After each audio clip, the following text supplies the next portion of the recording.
कीमत जुर्अतो हिम्मत का है इजहार, सीधी बात रिवायात सहाफत का अलम बरदार, सीधी बात। नाज़रीन गिरामी, अस्सलामु अलैकुम वरहमतुल्लाहि वबरकातुहू। सीधी बात के ताज़ा तरीन प्राइम टाइम में आप लोगों का इस्तकबाल है। नाज़रीन गिरामी, मैं अंसार अज़ीज़ नदवी इस वक्त आप लोगों के सामने कुछ अहम तरीन ख़बरें, कुछ वायरल वीडियोस और कुछ तनक़ीदी तज़्ज़िये लेकर के हाज़िर हुआ। नाज़रीन गिरामी, हिंदू महासभा ने आइंदा 6 दिसंबर को मथुरा ईदगाह में मूर्ति नस्ब करने का ऐलान कर दिया है। अब देखिए कि किस तरह से इसमें मैं तबसरा करूंगा, उसकी तफसीलात सुनाऊंगा। शबरीमले एक मंदिर में हलाल गुड़ के सिलसिले में जो तनाज़ा हुआ, उसके बाद खबर आ रही है कि इस कंपनी का मालिक ही हिंदुत्व ज़हनियत का है। सिर्फ पाजेब के वास्ते किस तरह पैर काट दिया गया खातून का। ज़रिए क़वानीन की वापसी हो चुकी है, किसानों में खुशी है, लेकिन किसानों ने क्या ऐलान किया है। बिहार में पुलिस का किस कदर गुंडा राज है। पुलिस एहलकारों की जज के साथ कमरे अदालत में जो मारपीट हुई है, वो सारी चीज़ें मैं आपको बताऊंगा। और चीन ने डोकलाम के पास भी एक गांव बसा लिया है, 100 के करीब घर हैं। तो कश्मीर में अल्ताफ़ की और दूसरी की जो है रात में तदफीन अमल में आई है। तो जावेद अख्तर ने कंगना को क्या जवाब दिया है भीख की आज़ादी पर, और भी बहुत सारी चीज़ें हैं। नाज़रीन गिरामी, उससे पहले आप लोगों से दरख्वास्त है कि जिन अहबाब ने हमारे चैनल को सब्सक्राइब नहीं किया है वो सब्सक्राइब कर लें। हमारी इन वीडियोस को दोस्तों तक पहुंचाने में हमारी मदद करें, लिंक को शेयर करें। इदारे की मजबूती नाज़रीन गिरामी आप लोगों की मजबूती है, और आप जानते हैं कि इस वक्त हमारा काम कहाँ चल रहा है। इस सिलसिले में आप ताउन ज़रूर करें। नीचे तफसीलात हैं। नाज़रीन, लगता है कि यूपी इंतखाबात से पहले एक बार फिर यूपी में या फिर पूरे भारत के हालात उसी तरह बनने वाले हैं जिस तरह से बाबरी मस्जिद को लेकर के या उससे पहले माहौल बनाए गए थे। मैं ये इसलिए आपको कह रहा हूँ कि यूएनआई के हवाले से जो खबर मिल रही है वो बहुत ही तशवीशनाक है पूरे भारतीयों के लिए और बिलखुसूस मुसलमानों के लिए भी, इसलिए कि इस हसास मामले से बराह रास्त हिंदू मुस्लिम जुड़े हुए हैं। अखिल भारत हिंदू महासभा 6 दिसंबर को ईदगाह के अंदर जेल के उस हिस्से पर मूर्ति का क़याम करेगी जिस मकाम पर भगवान श्री कृष्ण की मुबैना तौर से पैदाइश होने का ये लोग जो दावा करते हैं। महासभा का कौमी सदर राज श्री ने मीडिया नुमाइंदों को बताया है कि मुल्क की मुख्तलिफ पाक नदियों के पानी से अभिषेक करके काम का आगाज़ किया जाएगा और उसके बाद वहां पर बाल गोपाल की मूर्ति कायम करके पूजा की जाएगी। उन्होंने बताया कि इसकी इत्तला मरकज़ी वज़ीर दाखिला को ईमेल के ज़रिए दी गई है। नाज़रीन गिरामी, बाबरी मस्जिद का तनाज़ा भी किस तरह से एक मूर्ति रख कर के शुरू किया गया था, उसकी तारीख़ पढ़ने से आपको पता चलेगा। अब इसी तरह की जो है साजिशें रची जा रही है कहते हुए इस खबर को पेश करने की कोशिश हो रही है, जबकि इस पर लगातार बहस होनी चाहिए थी और इस पर तशवीश जाहिर करनी चाहिए थी, लेकिन आप अंदाज़ा लगाएं कि जो है किस तरह से फ़ैसले लिए जाए। इसके अलावा और भी है। नेताजी सुभाष चंद्र बोस की पोती राजश्री चौधरी ने बताया कि इसमें इस्तेमाल किए जाने वाले पानी को इकट्ठा किया जा रहा है। उसका कहना था कि मुल्क ने सियासी आज़ादी तो हासिल कर ली, लेकिन तहजीबी, सकाफ़ी और रूहानी आज़ादी नहीं हो पाई। जो पाक मकाम श्री कृष्ण की पैदाइश का है वह हिस्सा ढांचे के अंदर है, इसलिए पूजा के लिए वहाँ पर मूर्ति कायम की जाएगी। नाज़रीन गिरामी, एक तरफ हिंदू महासभा का ये ऐलान है, तो आइए मैं आपको एक और ख़बर सुनाता हूँ, वो भी आपको अचंभे में तशवीशनाक है। श्री कृष्ण जन्मभूमि निर्माण न्यास जिसको कहा जाता है, 6 दिसंबर को अयोध्या में भगवान श्री राम मंदिर की तरह मथुरा की श्री कृष्ण जन्मभूमि के लिए पहली कार सेवा शुरू करने जा रहा है। कार सेवक के बारे में तो आप जानते हैं, ये वही कार सेवक हैं जिन्होंने बाबरी मस्जिद को जिन पर मुनहदिम करने का इल्ज़ाम लगा है। और वहीं से राम जन्मभूमि के सिलसिले में जो आप जानते हैं उसकी तारीख, इसका ऐलान जुमेरात को अटला चौकी के श्री राम मंदिर में मुनाकिद ट्रस्ट की मीटिंग में किया गया। और आपको मालूम होना चाहिए कि अखिल भारतीय हिंदू महासभा ने भी ऐलान किया कि 6 दिसंबर को ईदगाह के मकाम पर बाल गोपाल का जल अभिषेक किया जाएगा और वहां पर वो मूर्ति नस्ब की जाएगी। ट्रस्ट के कौमी सदर देव मुरारी बापू ने कहा कि ट्रस्ट 1 साल कबल तश्कील दी गई है और संत समाज को ट्रस्ट से जोड़ा जा रहा है। अप्रैल 2021 में हरिद्वार कुंभ में तीनों विष्णु अनी अखाड़ों ने ट्रस्ट की हिमायत की है और मुसलसल संतों की हिमायत हासिल कर रहे हैं। 23 जुलाई को 14 रियासतों के 80 महामंडलेश्वरों को जोड़कर एक ट्रस्ट बनाया गया और दावा किया जाता है कि 500 से ज़्यादा महामंडलेश्वर इस ट्रस्ट से वाबस्ता हो चुके हैं। 6 दिसंबर को पहली कार सेवा के बारे में बताया गया कि इस प्रोग्राम में वृंदावन के राम मंदिर से कृष्ण जन्मभूमि तक पैदल मार्च का प्रोग्राम रखा गया है। उस वक्त कौन सी यात्रा निकाली गई थी ये आप लोग जानते हैं। इसमें संतों, धर्म आचार्यों और ट्रस्ट से वाबस्ता अहदेदार शामिल होंगे। अयोध्या में श्री राम मंदिर पर बनाई गई मस्जिद को 6 दिसंबर को मुनहदिम कर दिया गया था। इसी तरह ट्रस्ट श्री कृष्ण की जाय पैदाइश पर बनी ईदगाह मस्जिद को हटाने के लिए तवील जंग लड़ेगा।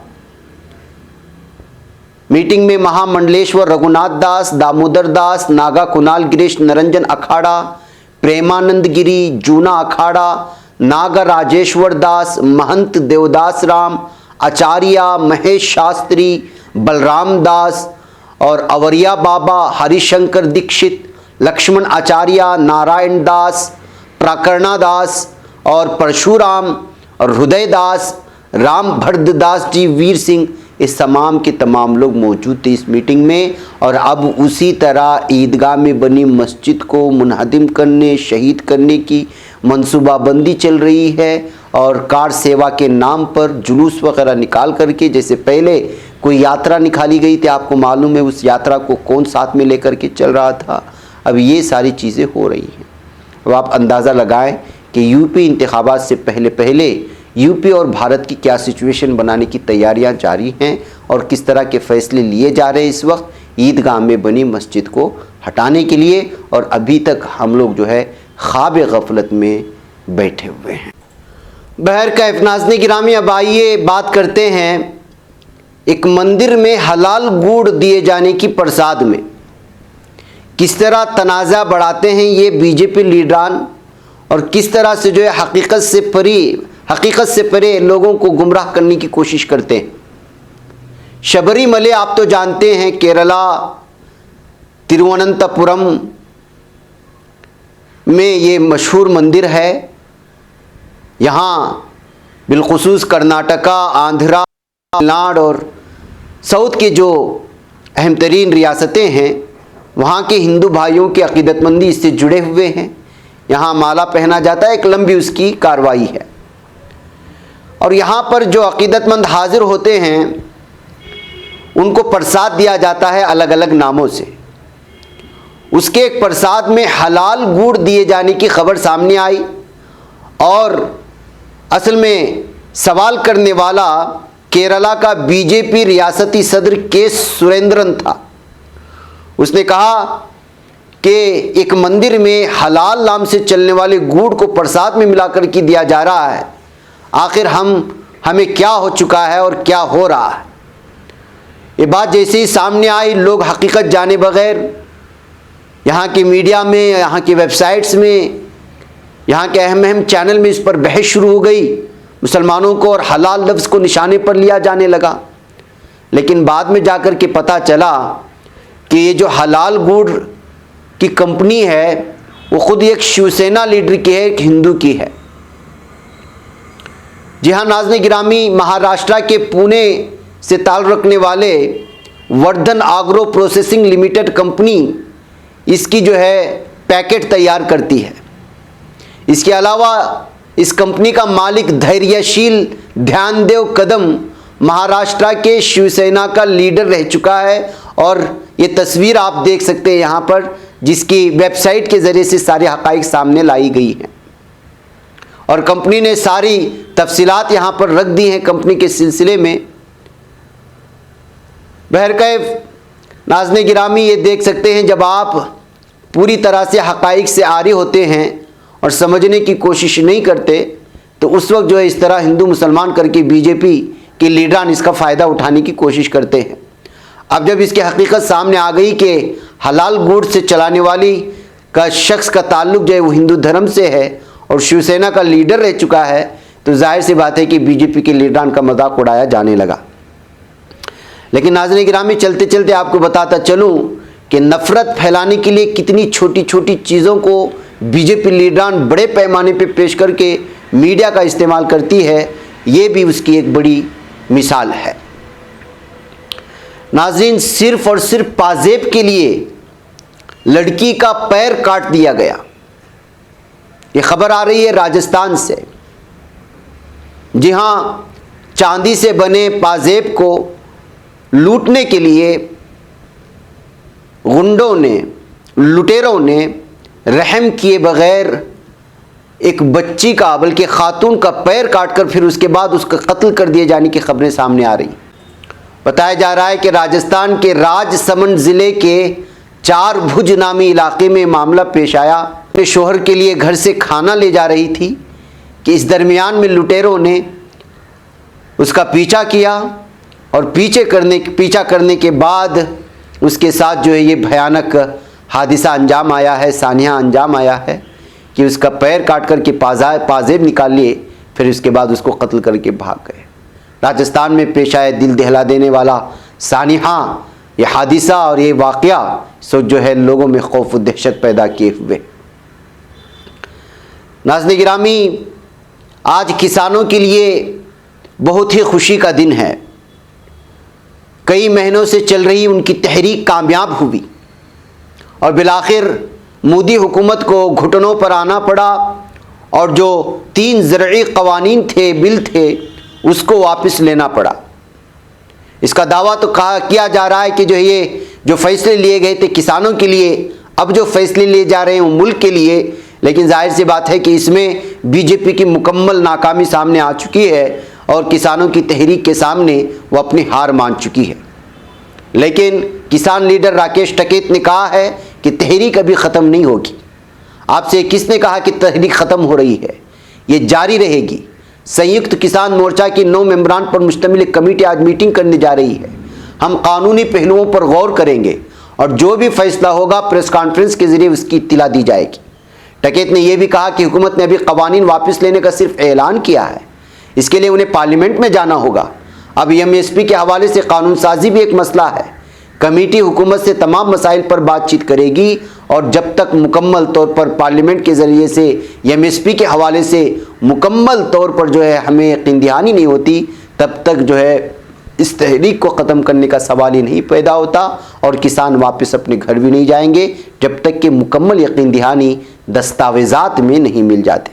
बहरकैफ नाज़रीन गिरामी, आज सारा का सारा दिन पूरे मीडिया में मोदी हुकूमत की जानिब से जो फ़ैसला लिया गया है और 3 ज़रई क़वानीन को जो वापस लिया गया है, जाहिर सी बात है कि इससे उन लोगों को बहुत ज़्यादा तकलीफ़ हुई होगी और बिलखुसूस मीडिया को, जो मीडिया किसानों को खालिस्तानी कहता रहा, दहशतगर्द कहता रहा, मोदी हुकूमत की पुष्टपनाही में, उसकी जो है तरफदारी में जिस अंदाज में किसानों की इस तहरीक को नाकाम करने की कोशिशें हुई, लेकिन डटे रहे किसान। इसके अलावा वो भक्त जो मोदी भक्त कहलाएँ या जो भी हैं, उन्होंने जिस अंदाज में किसानों के साथ रवैया रखा और किसानों को जो कार के ज़रिए से, दीगर बहुत सारे जुल्म सितम के ज़रिए से उन पर हमले करने की कोशिशें हुई, ये सारी चीज़ें हम लोगों के सामने है। इतनी सारी कुर्बानी के बाद, कई सारी किसानों की कुर्बानियों के बाद जाकर के किसानों की ये कामयाबी मिली है। बहरकैफ इस वक्त तो सिर्फ ऐलान हुआ है, अब आगे जाकर के देखना है कि इस पर किस तरह के फ़ैसले सामने आते हैं। नाज़रीन गिरामी, आज बिहार से बहुत ही अफसोसनाक खबर आई। बिहार के मधुबनी ज़िले में दीवानी अदालत में उस वक्त हंगामा हो गया जब 2 पुलिस एहलकारों ने जज अविनाश कुमार को बुरी तरह ज़दोकूब किया और फिर उनकी तरफ पिस्तौल को तान दी। जी हाँ नाज़रीन गिरामी, ये भारत है और भारत की रियासत बिहार है जहाँ पर जो है जज को भी नहीं छोड़ा जाता। आप अंदाज़ा लगाएं, मामला मधुबनी के झांझारपुर का है, जहां तो दो पुलिस एहलकारों पर एडिशनल डिस्ट्रिक्ट एंड सेशन जज अविनाश कुमार पर हमला करने और उन्हें भद्दी गाली देने का इल्ज़ाम है। दोनों मुल्जिमान को एडीजे पर हमला करने के इल्ज़ाम में जेल भेज दिया गया है। एक वेबसाइट पर शाये रिपोर्ट के मुताबिक एडीजे अविनाश कुमार पर हमला एसएचओ गोपाल प्रसाद और एसआई अभिनव कुमार ने बहस के दौरान किया था। रिपोर्ट के मुताबिक गोपाल प्रसाद और अभिनव कुमार ने जज पर अचानक हमला कर दिया, उनकी पिटाई शुरू कर दी। उसके बाद एक मुलजिम ने जज की तरफ पिस्तौल तान दी। अगरचे इस हमले के बाद भी एडीजे अविनाश कुमार महफूज है, लेकिन वो खुद पर होने वाले हमले से काफ़ी खौफजदा हैं। अब पटना हाईकोर्ट ने भी इस मामले में नोटिस लिया है। इस मामले की समाअत 29 नवंबर को होगी। तो नाज़रीन गिरामी, देखिए कि किस तरह इस वक्त जो है जजों पर भी हमला किया जा रहा है। नाज़रीन गिरामी, चलते चलते चीन की बात करते हैं। कांग्रेस ने जुमेरात को चीन के साथ सरहद तनाज़े को लेकर हुकूमत पर एक बार फिर हमला बोला है और इल्ज़ाम आयद किया है कि चीन ने डोकलाम के पास 3 गाँव बसाए हैं। कांग्रेस ने मरकजी हुकूमत पर हमला करते हुए कहा कि मोदी हुकूमत ने कौमी सिक्योरिटी के साथ खुला समझौता किया। पार्टी ने इस इशू पर वज़ीर आज़म की खामोशी पर भी सवाल उठाते हुए कहा कि हिंदुस्तान की मकामी सालिमियत एक बार फिर बेनकाब हो चुकी है। नाज़रीन गिरामी, आपको मालूम है कि इस वक्त लगातार कब्जा करता जा रहा है। 2 इलाकों में इस वक्त जो है 100 घर बना लिए हैं। यहाँ तक कि ये जो जगह पर कब्जा किया जा रहा है चीन की जानिब से, वहाँ पर जो है घर भी बने हैं और ज़रूरत पड़ी तो इसको फौजी अड्डे के तौर पर भी इस्तेमाल किया जाता है। तो नाज़रीन गिरामी, जो लोग जो है सीना तान के अलग अलग तरह के दावे करते हैं कि हम किसी को 1 इंच ज़मीन नहीं देंगे, पाकिस्तान की बात आती है तो जो है सर्जिकल स्ट्राइक की बात होती है, दीगर ममालिक की बात होती है तो बहुत बड़े बड़े दावे किए जाते हैं। लेकिन चीन लगातार हिंदुस्तान की ज़मीन पर कब्ज़ा करता जा रहा है। न सिर्फ कब्ज़ा कर रहा है, बस्तियों की बस्तियां बसा रहा है, लेकिन कोई भी जो है अपनी हिम्मत नहीं दिखा रहा। ये हालात बन चुके हैं इस वक्त भारत के। तो आप अंदाज़ा लगाएं कि किस तरह जो है दोगली पॉलिसी इस वक्त सरहद के पार करने की कोशिशें हो रही हैं। बहके अब नाज़रीन गिरामी, मुझे यहाँ पर इजाज़त दें। इंशाल्लाह फिर आप लोगों से मुलाकात होगी। वस्सलामु अलैकुम रहमतुल्लाहि व बरकातहू। बच पाता है कोई सहाफ़ी की निगाहों से, मिलाता है ये लोगों को मोहब्बत की पनाहों से। करम और दर्द मंदी का है एक संसार, सीधी बात। अज़ीमत जुर्अतो हिम्मत का है इज़हार, सीधी बात।